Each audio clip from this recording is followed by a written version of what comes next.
It's a new month here at Henssler Financial, and we found 3 important things to focus on in the market this month. Number 1, inflation.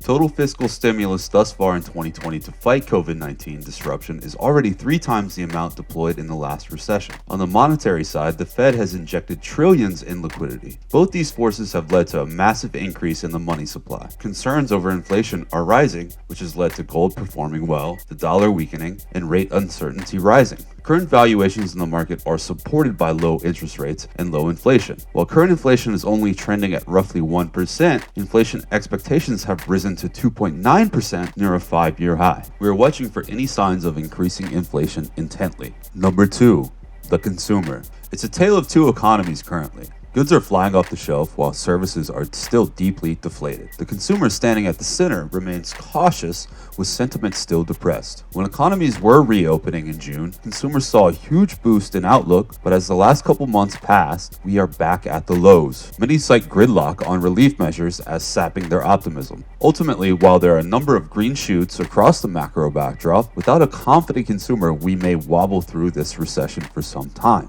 Moving forward, we'll look for indications of a more elated consumer as we approach the uncertain election season.